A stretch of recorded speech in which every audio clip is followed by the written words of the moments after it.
Сайн байцгаана уу? Шинжлэх ухаан тань мэдхүйн од мөндөр сууг үзэг сонсогчдод сайн сайхны хүсэн мэдчилж байна. Адранер нэвтрүүлэг эхлэхэд бэлэн боллоо.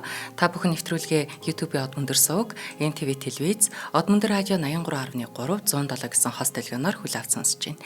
Энэ удаагийн нэвтрүүлгийн хамтран ажиллагчаар Хүнс нь эм нь хүнс байвал зохистой урайтай, Хималая брендийн албан ёсны дистрибьютор, Цахиур төмөр компани, за мөн өдөр бүр шинэ урайтай Түлхэн шүүх дэмжиж ажиллаж байна. За студид Зандан хүү Цэнгэл баярнаар бэлэн боллоо. Өнөөдрийн сэдэв бол суут зураачдын цуутай өрсөлдөөн.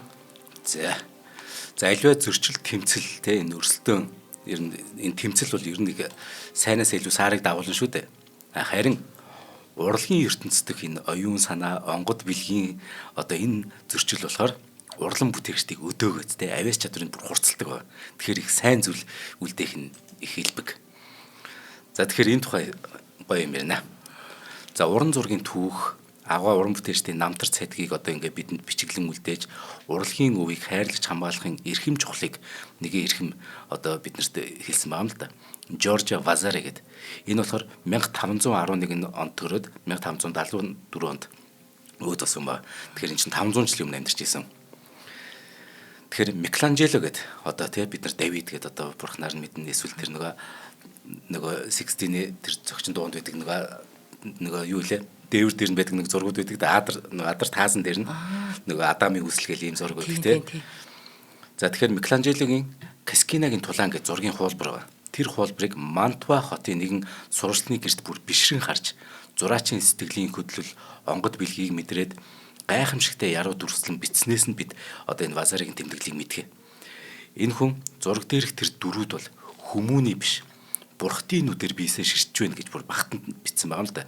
Тэр Микеланжелогийн бүтээлийг түүний 1568 онд хэвлүүлсэн зураач уран баримлж сэлбэрт амьдрал гэдэг нэртэй номд энэ мэт дүрслэл тайлбараас гадна сэргэн мандалт үеийн уран бүтээлчдийн тэр хувийн амьдрал хоорондын харилцааны талаар их олон сонин баримт өгдөө. Тэгэхээр түүхч зохиолчоос гадна зураач уран баримлж байсны хувьд энэ Вазари гэдэг энэ эрхэм болохоор 1560-аад онд Флоренц хотын нэг Палаццо Векко гэдэг одоо ухаан эртний ордны зөвлөлийн танхим гэж юм л да. Тэр танхимыг сэргээн засварлах үүрэг аваад хуучин зураг чимэглэлүүдийг арилгасан байна. Тэдний дунд түүхэнд хамгийн хосгүй урлагийн бүтээлийн тоонд орж мэдэх байсан тийм хоёр бүтээл орчтой. Арилгасанд нь. Тий. Энэнийг болохоор Леонардо да Винчи тэгээд Микеланжело нар 16 дугаар зууны эхэнд чухам яг энэ танхимд мөр зэрэгцэн ажиллаж цэлгэрт тэр том хан дээр нь дайн байлдаанд дүрсэн аврах том хоёр зураг зурсан баг. Энэ хоёр. Харамсалтай нь тэдгэрийг одоо арилгаад орлсон тэр Вазаригийн зургууд гайхаж бишрэн биш мэдээж. Энэ чинь хоёр суутны зураг арилгацсан. Өдгөө энэ Палаццо Веккогийн төв танхим хараа булаад сэтгэл хөдлөх зүйлгүй нэг илүү хуйлах нь л тийм ханхаадаг нэг юм болцсон. За тэгэхээр түүхнээ мөнхөрсөн урлагийн олон хосгүй бүтээлтэй Флоренц хотод ийм газар байна гэдэг нь баг имэл болчих. Магад тийм болооч тэр одоо тэртээ тэр Вазариг үес хоёр суутны алдагдсан зургуудын их хувилбар нь яг ямар хөө байсан бол тий. Тэдний тэр илэрхий тэмцэл нь хэрхэн өрнсөн бол гэдэг. Энэ талаар одоо хүмүүс таамаглаж талцаж мэтгэлцэх их байдаг. Микеланжело их илүү гоё байсан шүү. Да Винчи их бүр гоё байсан багтаа гээл те. Тэгэхээр энэ маргаан дунд зөвхөн бид нар ч маргаад байгаа юм биш. Нөгөө суут Рафаэл, Рубенс нарын нэртэй зураач төгсөл маргалж ирсэн. Бүр Кеннет Кларк нарын урлагийн түүхчид гэсэн энэ талаар их бичсэн. Одоо Кларкийн тодорхойлсноор Да Винчи, Микеланжело нарыг тийхүү өрсөлдүүлсэн нь сэргэн мандалтын үеийн бүр олон чухал явдлын нэг байгаа зогсохгүй. Урлагийн түүхэнд хамгийн ширүү өрсөлдөөн байсан баг. За юу болсон гэхээр Да Винчи одоо энэ тулаанд дуудагдах та. Гэтэ энэ чинь тулаанд дуудагдаг байхгүй. Энэ хоёулаа мэдээгүй. Зүгээр нэг захиалгал авсан. Гэтэ одоо тулаан гэд нэрлэж. Энэ тулаанд дуудагдахдаа 1503 онд 50 иргэм настай байсан. Яг алдарт Моно Лизагаа эд зурж исэн. Яг тэр үеийн. Тэгээ бүр Европтой шагшигдсан бүр нөө амьдтаа бүр суу алдар оргилд хүрсэн байсан Да Винчи. Хотын зөвлөлийн түүнийг энэ Палаццо Веккод авчрахтаа 15 дугаар зуунд болсон нэгэн түүхэн тулааныг зураач өгөөч гэсэн байхгүй. Тэр нь болохоор Флоренц болон Милан хотынхны дунд болсон Ангаригийн тулаан гэд байдаг. Тэр Ангаригийн тулааныг зураач гэж хүссэн ба. Харин 1504 оны жилийн дараа 12 дугаар сард хотын зөвлөл 29 настай нэг залуу зураачиг бас. Энэ нэг өөр нэг түүхийг яг эсрэг талын хан дээр зураад өгөөж гэсэн. Тэр нь болохоор 14-р зуунд болсон Флоренц болон Пиза хотынхны хооронд болсон Каскинагийн тулааныг Да Винчигийн зургийг яг урд талд нь зуруулахаар томилсон ба. Ямар сайн. Энэ хинхээр дөнгөж танигдж эхлээд байсан Микеланжело юм. За 1475 онд мэдлсэн Микеланжело бол одоо тэгэхээр чинь энэ хоёр чинь баг 20-од насны зөрүүтэй. Тэгэхээр 29 настай Микеланжело энэ дуудагдахдаа яасан гэхээр аль хэдийн гоц авиастан гэдгийг хүлээн зөвшөөрөгдсөн. Лоренцо де Медичи байгуулсан уран барилгын сургуулийг дүүргээдсэн. Тэгээ нөгөө Ватикан дахь те Гиген Петрийн сүмд алдартай нөгөө Пиетагаа уралж дууссан. Пиета гэдэг нэг хачин гоё баримлаад шүү дээ. Одоо нөгөө Гиген Мари одоо те нөгөө нас барсан одоо Христийг ингээд өвөр дээр ингээд тавьсан тийм шаналж байгаа тийм дүрслэл байхгүй. Тийм дүрслийг ер нь Пиета гэдэг. Тэгээ Микеланжелогийн тэр Пиета бол хэвээр хитрхи бүр агуу тансаг бүтээл. Тэгээ бүр 1504 оны 5 дугаар сард буюу Да Винчиг нөгөө Флоренцийн дээд зөвлөлтөй харилцаагаас сэргээд энэ нөгөө Ангаригийн тулааны зургийг үргэлжлүүлэхээр болсон үед хожимо өөрийнх нь хамгийн сод бүтээлээр нэрлэгдэх Давид гэдэг нөгөө хөш байгаа шүү дээ. Тэр Плацо одоо Векогийн өмнө залсан Микеланжелог зөвхөн одоо юу гэдэг чинь алдар нэр амжилт яг хүлээжсэн л үедээ дуудагдж байгаа байхгүй. Аль хэдийн ер нь хүлээн зөвшөөрөгдсөн.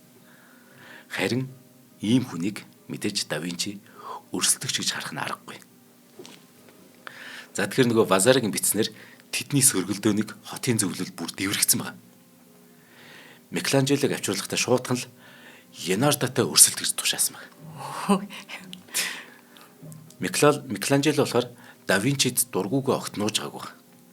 Бас уу. Энд чинь сууднууд хоорондоо угаасаа бие илүүлгэн штэ. Тэгэд Да Винчид дургуугаа нуудаггүйс учраас сүүлдээ тэр нь Да Винчид төсвөрлөхийн аргагүй болсон. Тэгэд тэр залуу өрсөлдөгчтэйгээ таарахгүй тулд бүр Франц хүртэл явж ирсэн ба.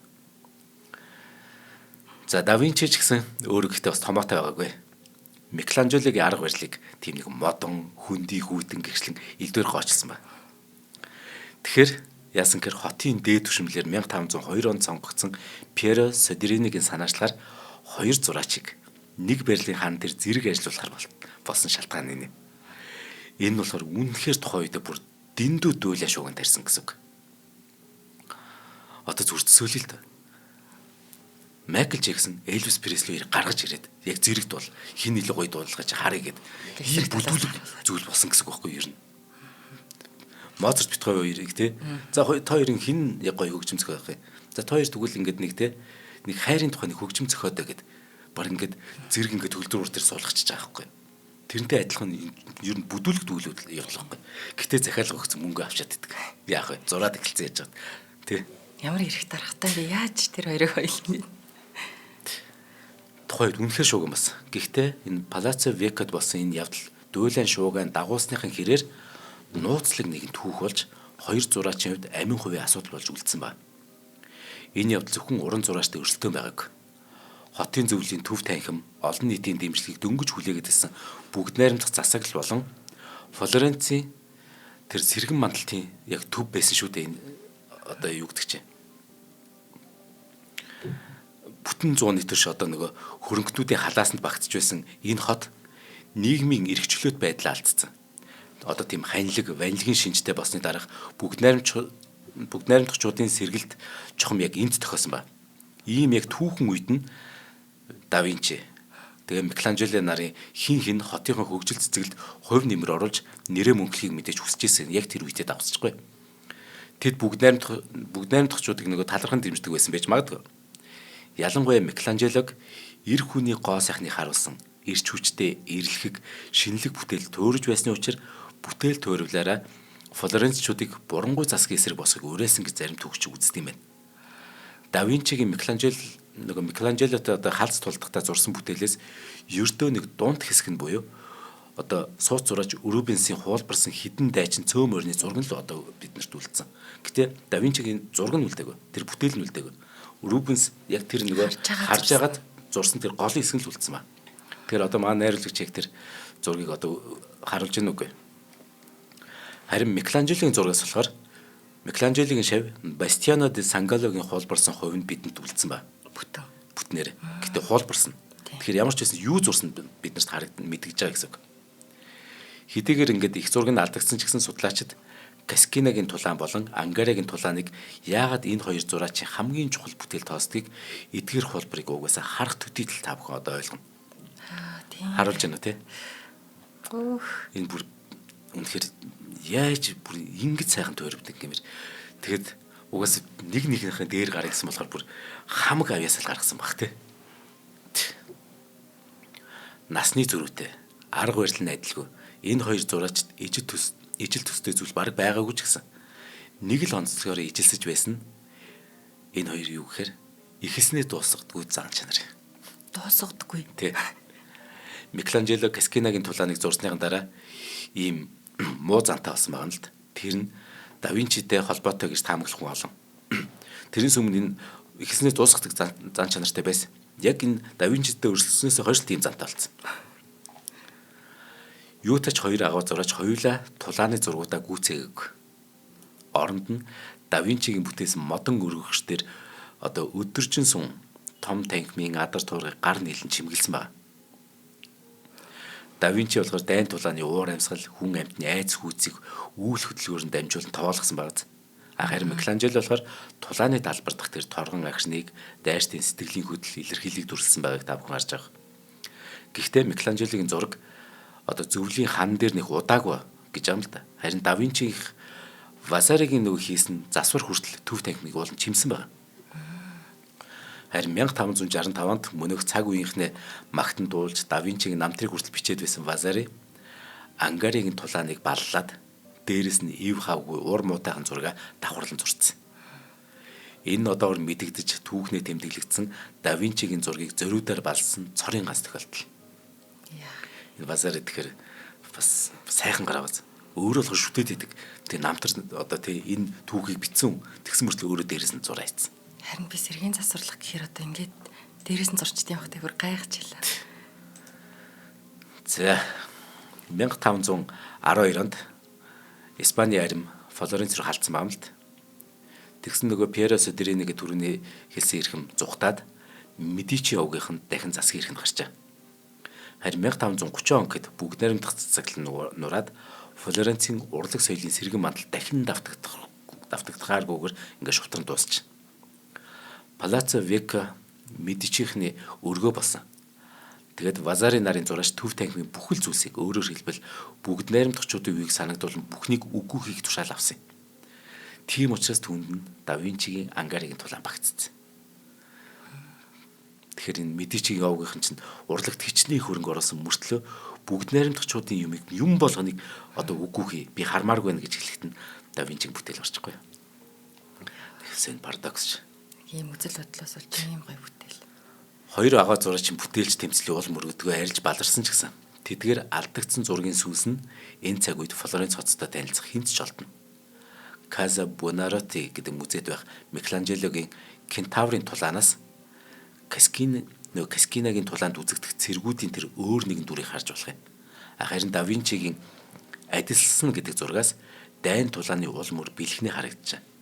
Тэгэхээр урлагийн түүхчдийн санал нийлдгээр Каскинагийн болон Ангаригийн тулааныг дүрслэн зургууд уран зургийн ертөнцийн дайн байлдааны бүр сонгол бүтээл. Харин тулааны зураг зурж ганц удаа хамтран ажиллаж байхдаа хин хэнийг хүлээн зөвшөөрөөгүй.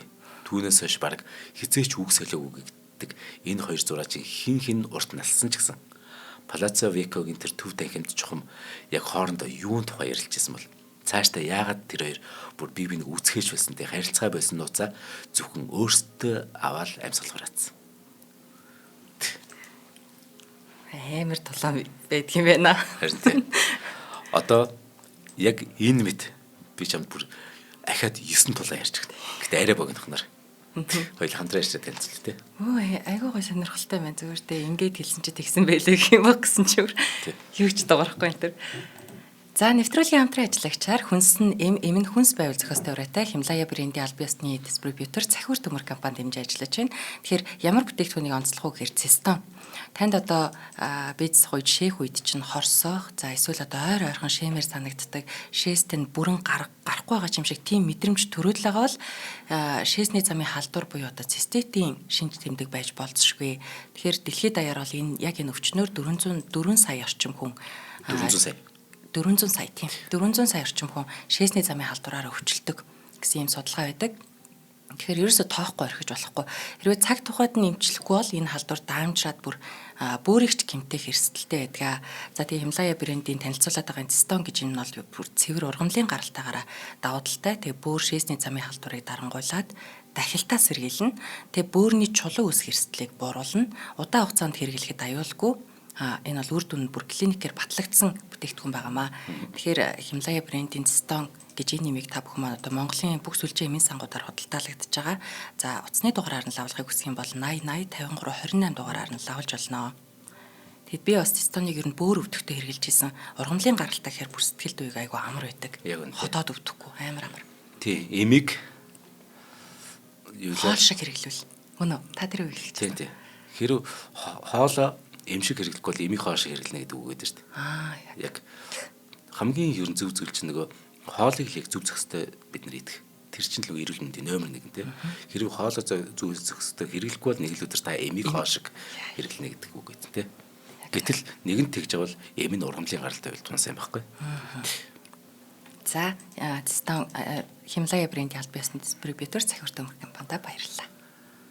За орчин үеийн эм сууднуудын тулааныг хэлэх.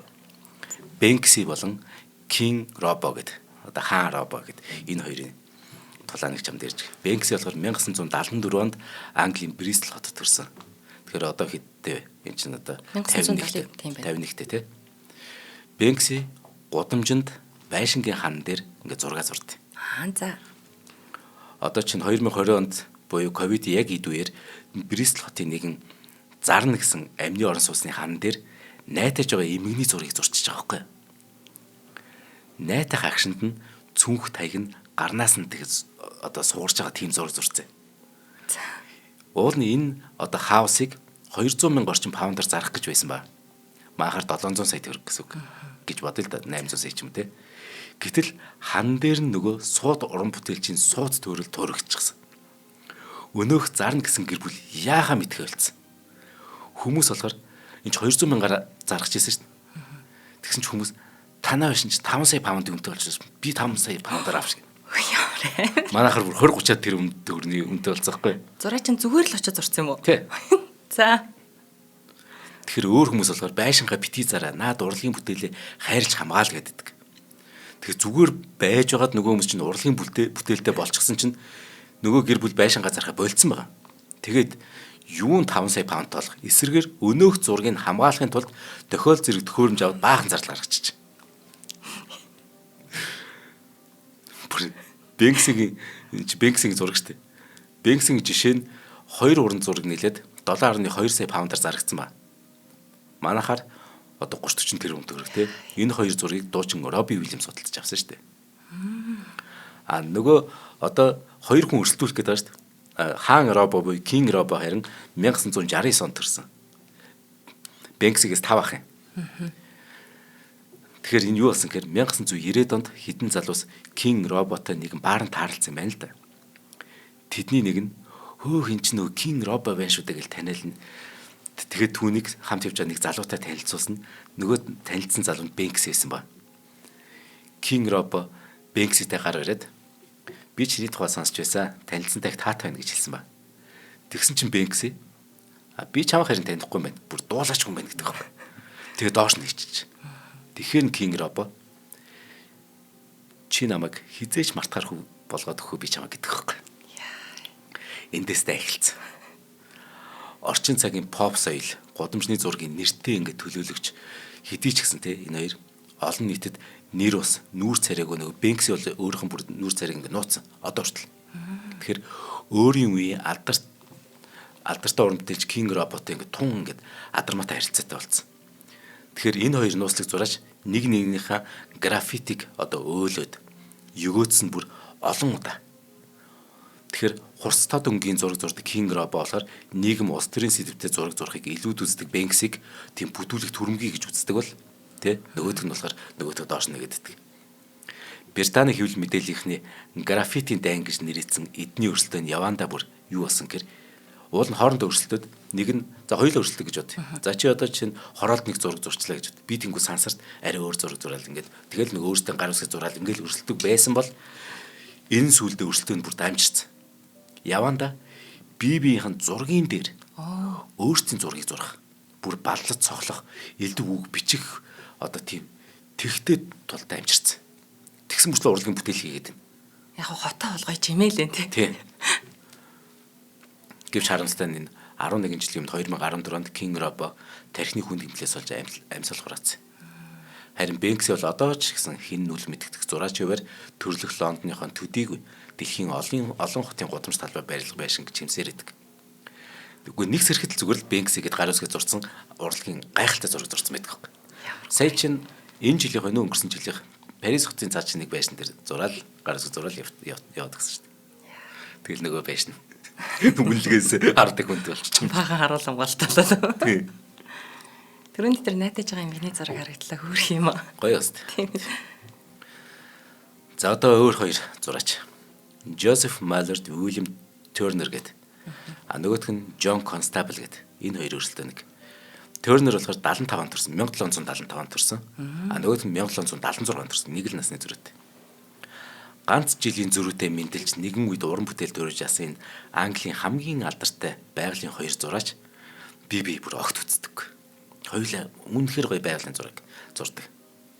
Ааш харин туйрвал зүүн хэм маяг хувийн амьдралаараа ч бүр ингээд шал ондоо Тернер Констабл нарын энэ уран бүтээлч тэмцэл нь 1832 онд Темза мөрний дээгүүрх алдарт нөгөө Ватерлоогийн гүр баригсны ойг угтаад Английн дээдсийн академийн үзэсгэлэнгийн үеэр яг оргилдоо хүрсэн. Тэгэхээр 56-наас 57 настай байсан гэсэн үг энэ хоёр. Констабл болохоор бүтэн одоо 15 жил нухан байж бүтээсэн Ватерлоо гүүрийн нээлт гэдэг зураг академийн үзэсгэлэнгийн танхим залхаар очиод мөнхөө бүтээлээ гол өрсөлдөгчийн тэр тэнгисийн уснаа буюу хөлөг онгоц үдгэд үрсэлсэн Хелевуцлиос гэдэг нэг сонь нэртэй энэ зургийн дэргэд өлгөгдсөнийг мэдсэн баг. Аль аль нь бие биендээ дургуй штэ. Тэгсэн чи яг энэ нөгөө нээлтэн дээр нь 15 те Зэрэгцээ. ойн дээр нь юу ачихгүй. Ингээ зэрэгцээ байрлуулсан. Гэтэл түүнээс өмнө үүнийг мэдчихсэн Тернер олон өнгийн шийдэлд өрсөлдөгчийн зургаас өөрхөн бүтээлийг ялах хэрэгтэй болсон баг. Ямар ч зэрэгцэж өлгөгднө гэдгийг мэдчихсэн. Тэгэхээр яаж нөгөө зураач нь болохоор нэг гоё олон өнгөтэй зураад идэг. Нэг гоёж ухт зүгээр нөгөө хэм маяг нь өөрөх нь тэнгууд яаж ялгадах вэ гингүүтэй. Нөгөө Хелевуцлиос гэд тэрийг буцаж авангуудаа бяцхан нэмэлт хийчихэ. Тэр нь яасан гэхээр хөлөг онгоцнуудын өмнө хөвөх жижигхэн улаан хөвүүр. Одоо зураг нь харагдаж байна. Тэгэхээр энэ Тернерийн зургийг Констамблийнхаас илүү алдаршуулад Констамблийг өрсөлдөгчдөө бүр одоо илүү өс санахад хүрэгчиж байгаа гэсэн үг.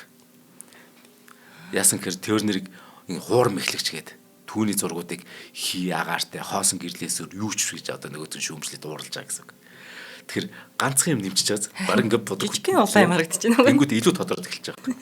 Гэх мэт ингээд нэг сууднууч хоорондоо тий суудл өрсөлт юм байна. За дараагийн хоёр өрсөлдөөн бол Боромини, Бернини гэдэг хоёр уран барилгач. Хоёулаа тэгэхээр 17 дугаар зууны үеийн бүр Ором дээр чинь гэсэн одоо 300 400 жилийн өмнө. Тэгэхээр 17 дугаар зууны үеийн Оромын нэртэй уран барилгач болох энэ хоёр эрхмийн хагаралт гол шалтгаан нь болохоор одоо урлагийн нэг урсгал, чиглэлийн талаарх тэр нэг зөрүүтэй бодол үзэл баримтлаас нь болсон юм шиг ба.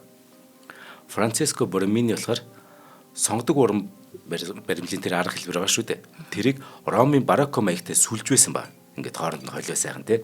Ингээд шинэ одоо урсгал жанр гаргаж ирэх гэдэг шүү дээ. Тэгсэн чинь Giovanni Lorenzo Bernini болохоор уламжлалт хэлбэрийг эвдэх дурггүй. Ер нь урлагийн ямар ч бүтээл туршилт биш ээ. Харин төгс төлтөр зүйл байх ёстой гэсэн үзэл бодолтой байсан. Энэ хоорондоо зөрчилжгүй. Тэгсэн эдний зөрчил нь 1630-аад онд одоо ер нь эхэлсэн юм шиг байна. Боромини болохоор нөгөө төр өрсөлдөгч Бернинийхэн доор ажиллаж байсан ба. Тэгж яагаад бүр 1651 онд бүр оргилдоо бүр их тулцсан. Яасан гэхээр одоо маань найруулагч нэг зураг харуулж байна. Нэг цаана нэг сүм. Наа нь болохоор нэг усан оргилоор нэг ингээ уран баримлууз, нэг эрэхтэй ингээ тэр сүмээс ингээ жоохон айцсан юм шиг ингээ нарыг халахлаач байгаа юм шиг сүмээс ингээ нэгтэй. Тийм байх бүр ингээд айгааж байгаа юм шиг зэвүүц холдуулах гэж байгаа юм шиг байна. Яасан гэхээр тэр сүм нь болохоор Бороминигийн бүтээсэн сүм юм. Энэ хөшөө болохоор Бернинигийн бүтээсэн шээ.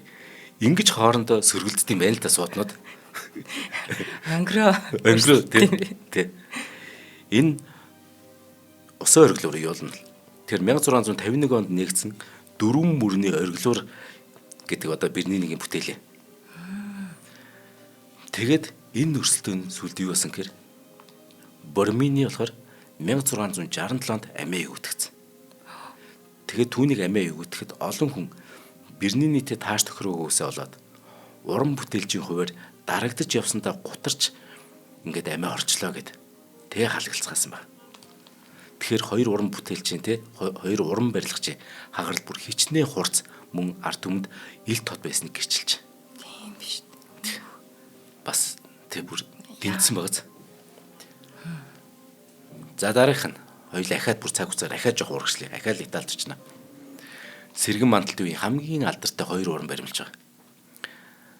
Брунеллески, Гиберти гэдэг.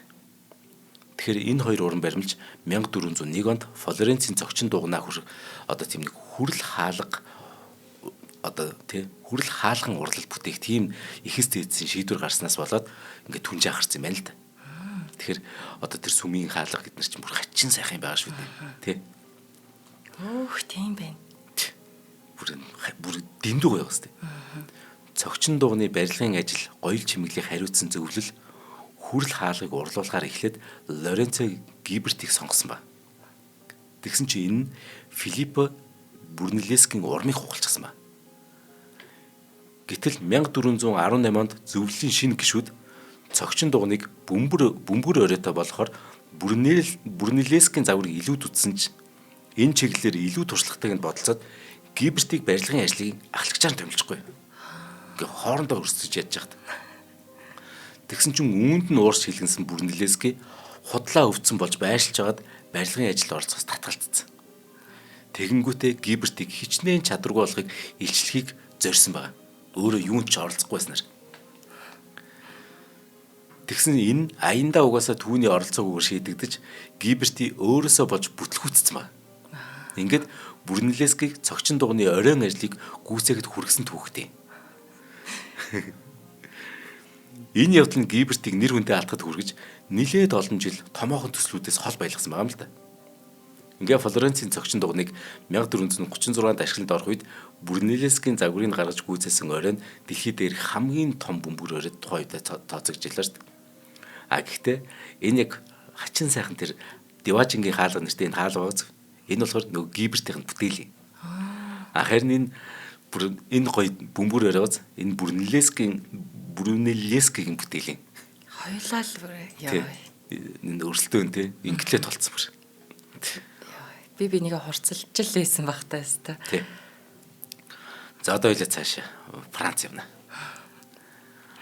Энгэр болон Делакрог сууц зураачдын одоо өрсөлдөөн. Жан Огюст Доминик Энгэр нөгөө талд нь Эжен Делакрог нар 19-р зууны Франц орноос төрсэн сууц зураачдаас гадна зөрчил тэмцлэрээ 90 үеийнхэн дүрслэх хурлын ертөнцийн гол асуултыг биежүүлж бодитоор харуулж байсан даа. Тэрхүү асуулт нь уламжлалт неоклассик урсгалын төлөөлөгчдийг уламжлалыг эс дагагч ормантикуудтай энэ зэрэгцүүлж болох уу гэдэг бүр ингээд бид нар нэг сайн ойлгохгүй уран бүтээлчд бол үнэхээр саяны үгүүдрийг ойлгох хэмжээний энэ амар том өрсөлдөөн байхгүй. Энэ маргаан гэсэн үг. Тэгэхээр Энгэр болохоор тун баг өнгө будаг ашиглаж хэлбэр галбар одоо шугам зураас илүү анхаардаг уламжлалыг баримтлагч байсан бол Делакро болохоор хурц өнгө хөдөлгөөнөөр зураг амьлуулагч байсан. Энэ хоёр уран бүтээлч хувийн ойр дотны харилцаатай байх нь бүйл олон нийтийн газар хүртэл бие биесээ ингээ зугцдаг. Ер нь дайралтахгүй байх юм шиг хичээдэг байсан. Хоёулаа суутнууд. Нэгэн удаа үржлэхдээр санаандгүй таарлцсан ба. Тэгснээ хоорондоо ам зөрөөд Энгэр нь болохоор Делакро руу яасан гэхээр халуун кофе цацсан. Бүр ийм өрсөлдөөнт. Одоо төмнийг эргчлөөнд урайлагч гэдэг одоо энэ Францын туг барьсан эмэгтэйн зургийг чи харж ирсэн манай одоо найрч өгөх бах. Энэ болохоор Делакрогийн бүтээл юм шүү дээ. Хүмүүс энийг Төвний юу гэсэн бэ? Төмнийг эргчлөөнд урайлагч гэдэг. Энэ нөгөө Франц явсан. Харж ирсэн зураг байна. Тийм байна. Энэ бол жишээ нь Делакрог гэхгүй. Харин Броли гүнж гэдэг ч юм уу энэ гоё зурнууд болохоор Энгрих. За одоо 20 дугаар зуун руу орно. Ингээл зүгээр ингээд будаг цацсан юм шиг нэг зурнууд байдаг да. За. Авангард юу гэсэн мөртөө бүр хитэн 10 сая долларын үнэ тий. Тэр чинь одоо энэ 20 дугаар зуун шүү дээ. Тэгэхээр Поллок болон Дик Кунинг нарын өрсөлдөөнийг ярих юм. Орчин цагийн дүрслэг урлагийн гол төлөөлөгчдийн тоонд зүү ясаар ордог Джексон Поллок болон Уильям Дик Кунинг нарын урлан бүтээх арга барилын адил төсөөтэй хийгээд мөн ялгаатай талуудыг тухайн цагийн гол хоёр шүүмжлэгч одоо урлаг шүүмжлэгч ингээд дөгөөцсөн баг. Тэгээд хуурамч тэмцэл үүсгэхгүй юу? Энэ аль алинд их сайхан зүйл шүү дээ. Яг бол чи үнэхээр гайхалтай уран бүтээл хийсэн гэж бодъё. За Ван Гог гэж бодъё. Ер нь эсвэл намайг ч юм бодъё л да. Амар гоё нөгөө шүтдэг хүн нэрээ өөргөө төсөлж. Гэтэл миний зургийг маркетинг хийхгүй бол ер нь хүмүүс мэдэхгүй бол би тэгэл Ван Гог шиг ядуу тарчиг байсараад амиа хорлох юм шүү дээ. Тийм шүү. Гэтэл эн чинь нөгөө урлагийн шүүмжлэгч нар ингээд энэ нь илүү гоё, энэ нь үгүй тэр нь илүү гоё байгаас тэгэхээр чинь нөгөө хоёр зураг чинь алдаршаад уран бүтээлийн илүү үнд хүрдэм байгаас. Яг л тийм болчихгүй. Ингээд хуурамч тэмцэл үүсгэсэн энэ хоёр оронд. Нэг хоёр нөгөө шүүмжлэгч. Одоо хоёулаа урлаг шүүмжлэгч байлаа гэхэд хоёулаа ганууршлаа гэжтэй. Үгүй мараад иглүүлээ гэжтэй. Тэгээд зүгээр худлаа ингэж нөгөө хоорондоо тохирчод тэгээд нөгөө хуурамч юм үүсгэсэн чинь нөгөөх нь явандаа жинхэнэ ёсны уран бүтээлч өрсөлдөөн болцсон. Мөнөөх хоёр шүүмжлэгтийн нэг Клемент Гринберг болохоор Поллокийг зүү ясны модернист төрөлжийн хуваар жинхэнэ абстракт зураг бүтээдгээ гэж үзсэн ба. Тэгсэн чинь нөгөө шүүмжлэгч болох Харальд Розенберг болохоор Дик Кунингийн зургуудыг илүү амьд, илүү өнгө будагтай гэдэг гэх мэтэр ингээд одоо хэлж байхгүй юу? Поллок болон Дик Кунинг хоёрыг сөргөлдүүлсэн энэ хоёр шүүмжлэгч пост модернист урлагийн хид хідэн хэлбэрт нэр оноосон байдаг. Харин хоёр зураачийн тухайд яасан гэхээр эхэндээ ингээд нөхөрсөх харилцаатай байсан ч гэсэн энэ шүүмжлэл нөгөө газар авсан сулаад эцэстээ бие илэрхий шүүмжлэх болсон. Дик Кунинг болохоор Поллокийг үхэрчин хүү, арга ятсан залжин тэ харин Поллок болохоор өөрөөсөө 8 ах нөгөө Кунингийг болохоор цаг үеийн мэдрэмжгүй хэлбэр дүрс төдийхнэр хөөцөлдөг гэд ингээд шүүмжлэдэг. Гэтэл ингэж явж хагаад Поллок 1956 онд автомашины ослоор өөд болохоос өмнө Рут Клигман гэдэг эмэгтэйтэй ойр дотно харилцаатай болохгүй. Тэгсэн Клигман өнөөх ослоос ганцаараа амьд үлдсэн. Тэгээд энэ ослд цуг явжгаад нөгөө тэр Поллок нас барсан хөөргөө. Тэгээ нөгөө бүсгүйч амьд үлдсэн. Гэтэл Поллокийг нас барснаас ганц жилийн дараа Кунинг нөгөө бүсгүйтэй хувийн харилцаатай болоод бүтэн 7 жил түүнтэй хамт амьдарч тэгж өгшөөг авсан байна. Яа арай муухай. Ингээд зогсоог.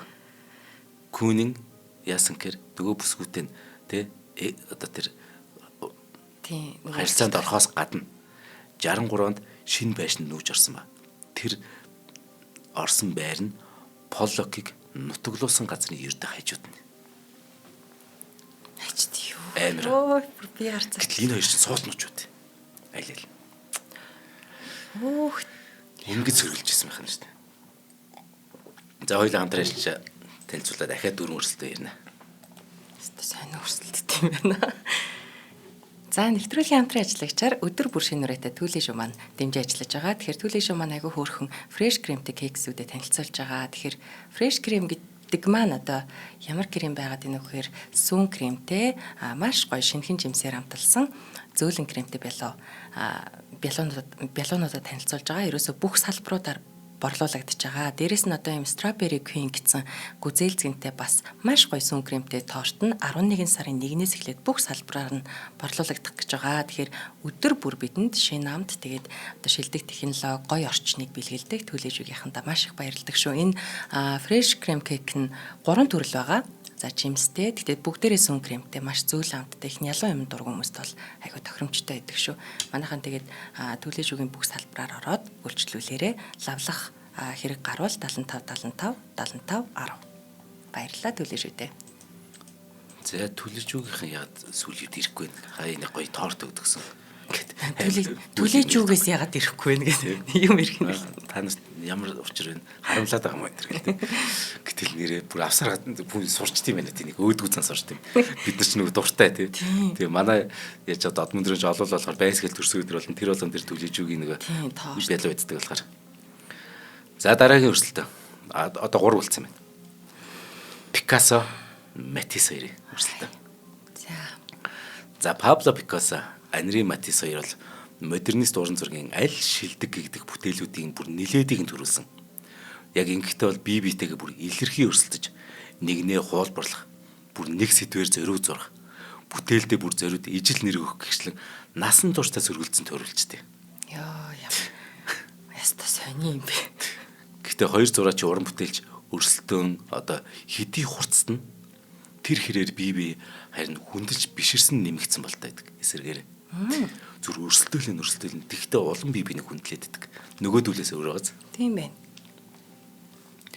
Пикассогийн амраг хүүхнүүдийн нэг зураачийн хоёр хүүхдийнх нь их Франсуаза Жилогийн хожимд урснаар кубизм эцэг буюу Пикассогийн одоо Пикассод олон эмэгтэй, олон өрсөлдөгч байсан ч гэсэн сэтгэл зүрхэнд нь хамгийн ойр яг эрхэм хүн нь болохоор Матисс байсан гэдэг. Тий. Гэсэн ч Пикассо амд нөхөр шиг эрхэмлдэг хамгийн хүчрхэг дайснаа үргэлж бас өөлж гойчлон мэдээж дотроо маш их хүндлээд байдаг. Гаднаа бол өөлөөл гойчлол байдаг тий. Жишээ нь ингэсэн ба. Матисс Венецийн зөгчөнд дууныг чимгэлжгүй. Одоо манай тий нарийнж гомбоо угс харуулна. Нэх гой чимгэлсэн байгаа. Энэ яг л яг өөрийнхөө одоо тэр хачин сайхан зургуучгээ. Тэрийг Пикассо харчаад бүр үзэшгүй муухай гэд. Эн чин сүм хийд биш угаалгын өрөг шиг харагдаж шүү дээ гэж шүүмжилж чинь.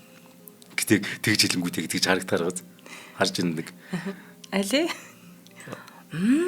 Тэ. Энэ одоо Матиссийн сууд бүтээлэхгүй бас. Гингүүд тэ эн чин юу вэ? Сүм хийд хизээ юм биш. Сүм хийд чинь өөр тэ нэг өөр идэг дээр нь угаасаа Матисс болохоор эн чинь яг хувьсгал авчирч байгаа хгүй сүм хийд ч гэсэн уулна. Гэхдээ энэ надад үнэхээр санаа харагдлаа. Сая нөгөө Blue Mosque идэр үзэхэд юм байгаагүй шүү дээ.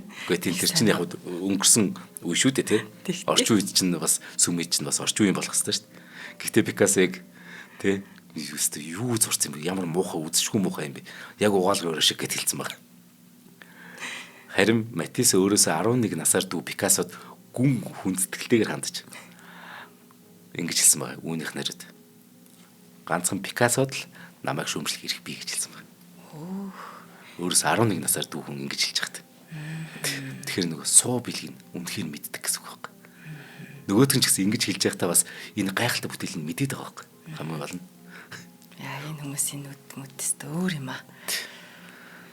За дараах нь. За нөгөө Гунигт Ван Гог, Гоген хоёр. Винсент Ван Гог, Пол Гоген хоёрын сөргөлдөөн бол ердийн найрсах харилцаа уран бүтээлч нөхөрлөөс эхэлсэн. Тэд бие биенийхэн талаар анх 1880-ад оны ихэр дуулж байгаа юм л да. Хөөх Ван Гог гэд тийм зураач байт юм бэ? Ямар гоё юм бэ гэл. Ван Гоглоор Гогенийг те нэг тийм зураач байдаг би мэднэ гэд ингээ бие биенийгээ дуулаад бие биендээ баран энэ чинь нөгөө уран бүтээлд дурлаа л те. Ер нь бүр энэ чинь яг хувьсгал болж исэн үе байхгүй одоо уран зургийн үед бас л.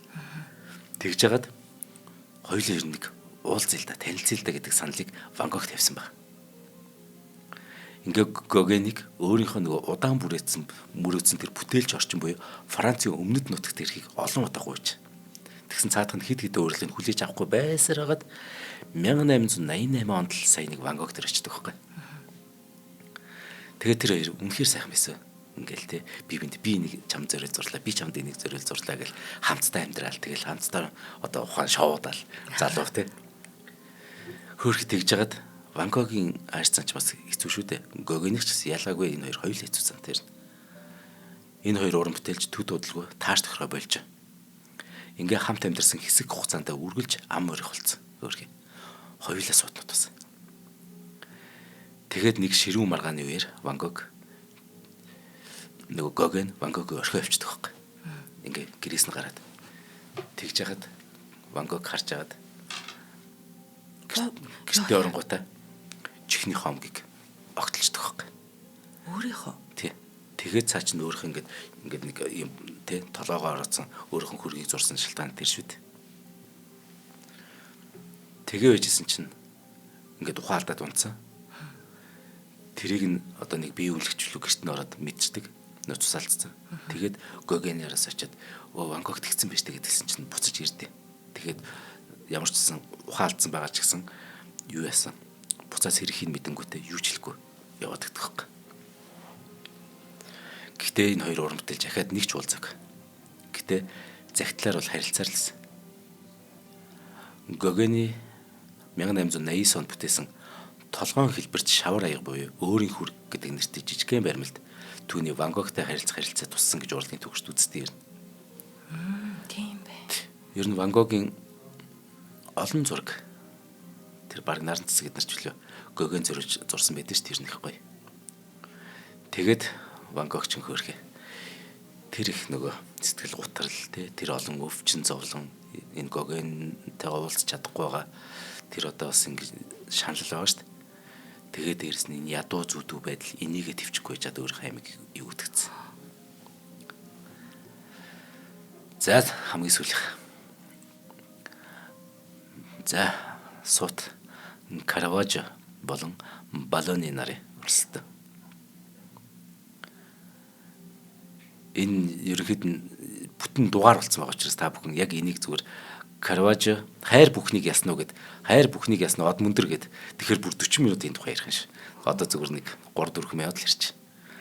Бүр хачингүй нэвтрүүлэг баг. Микеланжело Мерези де Караважо нөгөөт нь болохоор Жованни Балони. Энэ хоёрын сөргөлдөн бүр шүүхээр ортлоод амжирсан. Караважо болохоор Балониг чадваргүй, авьяасгүйгээр нь дуудаал те. Бүр зарим бүтээлийг нь хулбар гэдэг үсэн бол Балони ясан гэр Караважогийн зурсан хайр бүхнийг ялна гэдэг нэртэй зурагт нь хариу болгоод өөр зураг зурцсан. Хүний захиалгаар яг тэгэхээр товчгол яар. Хайр бүхнийг ялна гэдэг зураг дээр юу байдаг гэхээр Караважогийн зурсан нэг аморе байгаа байхгүй. Одоо тий хайрын бурхан ингээд жоохон жаал ингээд даалвчтай гартаа сум барьцсан тэгээ одоо боожгон шууд ингээд харагдцсан баг хүмүүсийн эхний харц шууд тэр боожгон дээр тусахаар ер нь утгана. Гэтэ зөрүү тийг зурдаг ер нь Караважо. Тэгээ ингээд зурцсан. Тэгээ байжсэн чинь өөрөө Караважо чинь бас их тийм хурц догшин зантай байхгүй. Тэнгүүд Балониг өдөөдсөх ингээ өдөөд. Тэгэхээр нь Балони ясан гэхээр нэг зураг зурд.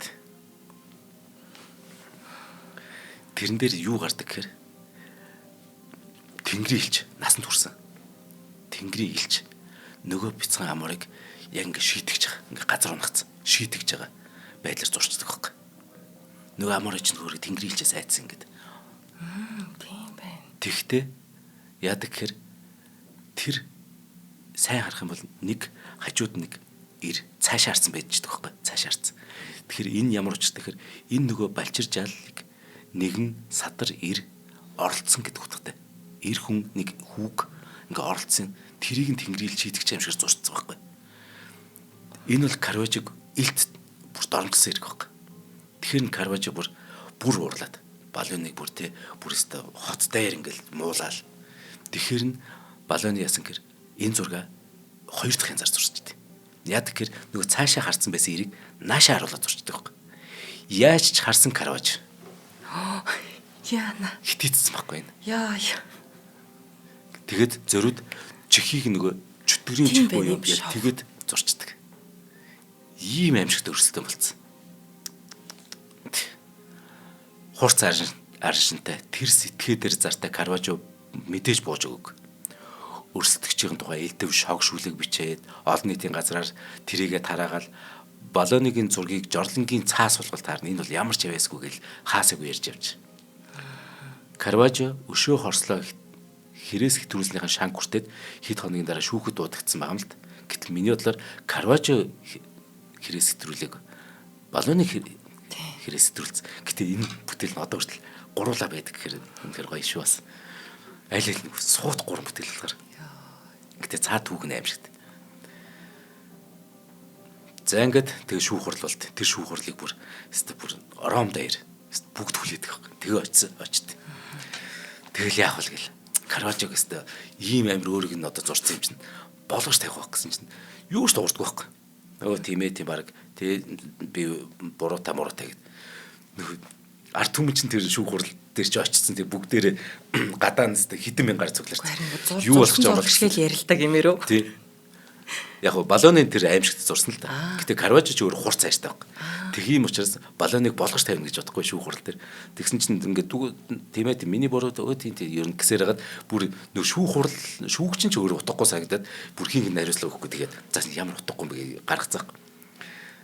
Тэгэнгүүт Карважо гарангуудаа тэр олон хүний өмнө солиорч өгдөг байхгүй. Энэ зураач гэж энэ юу гэдэг ингээл энэ кино бол үнэн гоё юм нэр. За ингээд гівч Карважогийн амьдралын гонигтай дуус тийм аа. Хүн амны хэрэгт оролцсон шүү дээ. Өөрөө. Тэгээ Павломоос хатуу шийтгэл сонсож оргож боссоор яваад 1610 төгрөгийн амьсгал бараад. Харин Карважогийн намтар удалгүй хэвлэгддэг. Тэр номыг бичгч анхны зохиолч намтрыг нь бичсэн хүн баллоны үт ирнэ. Сайн шийднэрсэн. Яста сайн. Тэгэхээр та бүхэн маань хайр бүхнийг ялсан уу гэд баг тийм гашигтай санагдаад од мөндргийн хайгаад үзээрэй. Яг энэ хачин түүхийг угаас ярьсан баг. Яг нэг биедээ дараа нь ингээд тийм хүнлэг хандж байгаа үйлдэлүүд байх гэж бодсон чи ихэнх нь бүр санаанд оромгүй сонин амар байла. Тэгээ зарим зургийг өгөөдөд зурсан жижиг деталийг хараад чи юу ойлгохгүй минь яг энэ мэддэг хүнэлнүүд байх хэрэгтэй юм шиг. Үнэхээр их суут бүтээлүүд л дээ энэ. За стах баярлалаа. За баярлалаа. За шинжлэх ухааны таны мэдхүү од мөндөр сувг үзэх сонсогчид та бүхэндээ Адар анир нэвтрүүлгээ өргөлээ. Та бүхэн нэвтрүүлгээ YouTube-ийн од мөндөр сувг, NTV телевиз, од мөндөр радио 83.3 107 гэсэн хас телефоноор хүлээх сонслоо. Энэ удаагийн нэвтрүүлгийн хамтран ажиллагчаар хүнс нь эм нь хүнс байвал зохистой ураатай Химлая брендийн аль биесны дистрибьютор Захир төмөр компани зам өдөр бүр шинэ ураатай Төлөө шүү маань дэмжиж ажиллалаа. За студид Занданхөө Цэнгэл баярлалаа. Баярлалаа. Дараагийн нэвтрүүлгээр олцсон. За баярлалаа. Нэвтрүүлгийг хүлээн авсан Нарны аймгийн монголчуудаа баярлалаа. Од мөндөр сувг нь энэ мэдчлэн таны мэдхүү мянган нэвтрүүлгийг 2026 оны 7 сарын 1 хүртэл та бүхэндээ хүргэх юм. Их хэлээрээ шинжлэх ухааны танин мэдхүүг түгээх нь үлсэд нэгтгэх хүсвэл та бидэнд хандив өгөх боломжтой. Жилдээ ганцхан удаа 100,000 төгрөгөөр биднийг дэмжснээр шинжлэх ухааны танин мэдхүйг түгээх энэ үйл хэрэг амжилттай үргэлжлэх юм.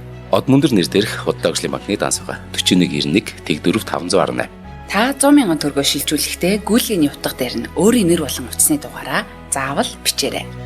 100,000 төгрөг хандалснаар од мөндөр сувгийн алтан гишүүн болох юм а. Шинжлэх ухаан танин мэдхгүй Монголд ялах болтугай.